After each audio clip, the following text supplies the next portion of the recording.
Kalau kasus Stephen dengan Jessica Iskandar terkait gugatan kita di Pengadilan Jakarta Selatan, itu puji syukur kita sudah masuk ke tahap pembuktian.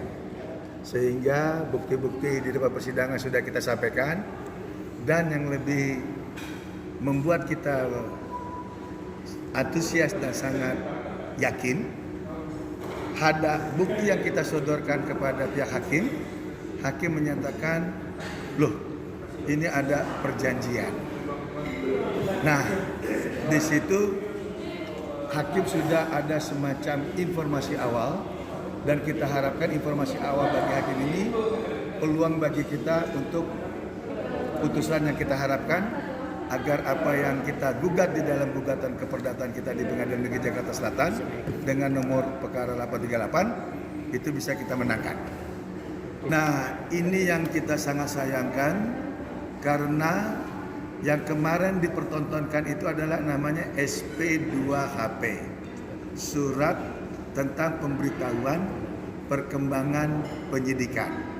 Karena terlapornya itu adalah Sujatmiko, bukan daripada Jessica Iskandar sendiri, dengan dipertontonkan oleh kuasa hukum Jessica Iskandar yang sekarang ini, kami sangat sayangkan apa haknya dia, apa kapasitasnya pengacara itu mempertontonkan SP2HP yang bukan untuk dirinya. SP2HP itu tertulis untuk Sujatmiko sebagai pelapor. Dan kalau kita teliti ke bawahnya, Sujatmiko tersebut belum pernah di BAP atau diperiksa sebagai saksi pelapor. Karena yang urutan kedua, di situ penyidik menyatakan telah meminta keterangan berupa BAP kepada saudara saksinya, di situ Jessica Iskandar. Padahal yang dirugikan itu adalah Jessica Iskandar, bukan Sujatmiko. Ini.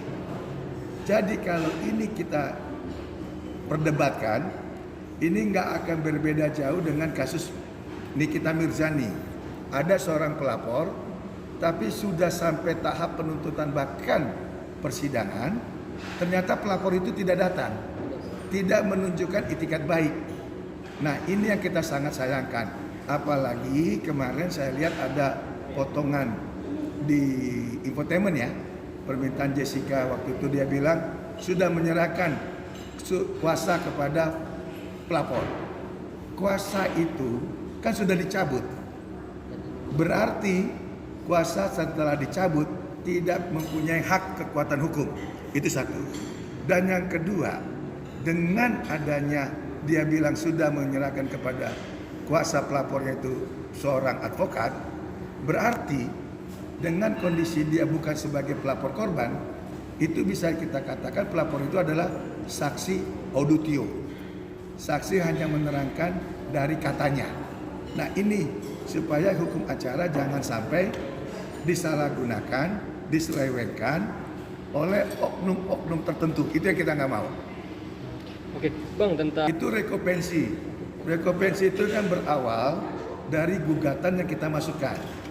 Di dalam gugatan yang kita masukkan harus kita cantumkan nilai kerugian akibat perbuatan orang tersebut. Orang tersebut dalam hal ini adalah Jessica Iskandar dengan Vincent. Melalui apa? Melalui press conference. Dengan cara apa? Dengan cara mengundang media, mengundang wartawan. Nah, itu yang kita sangat sayangkan karena tidak ada kapasitas seorang Jessica Iskandar mengumpulkan wartawan, menyebut nama klien saya sebagai penipu. Itu dasarnya. Terkait itu adalah permintaan sita jaminan.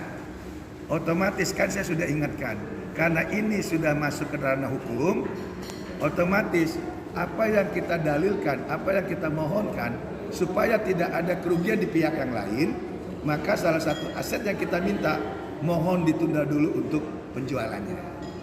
Nah, depannya karena ini sudah berproses keperdataan, kita tinggal lihat nanti bukti apa yang akan diserahkan oleh pihak Jessica Iskandar sama Vincent. Dan saya yakin kita akan betul-betul memenangkan permasalahan atau memenangkan gugatan kita ini. Karena saksi yang kita hadirkan adalah saksi fakta, saksi yang mendengar dan melihat walaupun melalui infotainment. Karena ini kan cikal bakalnya dari infotainment. Harusnya kalau klien kami ada di Indonesia, akan kami sarankan untuk melaporkan langsung. Karena namanya Undang-Undang ITE terkait pencemaran nama baik, harus yang bersangkutan yang melapor kepada pihak aparatur. Tidak boleh diwakilkan. Ini pidana. Pidana tidak boleh diwakilkan oleh pengacara. Kalau diwakilkan pengacara boleh, tapi dalam bentuk dumas, bukan LP. Kalau LP, laporan polisi. Apalagi polisi berani mencantumkan pro justia. Pro justia, polisi sudah punya keyakinan 2 alat bukti. Nah, saksinya harus betul-betul korban yang bersangkutan. Itu acaranya. Nah, Masalah Stephen kapan akan datang ke Indonesia, itu kita tidak bisa komentar. Karena itu adalah dari keinginan Pak Stephen sendiri. Yang kami tahu sampai saat ini dia sedang bekerja.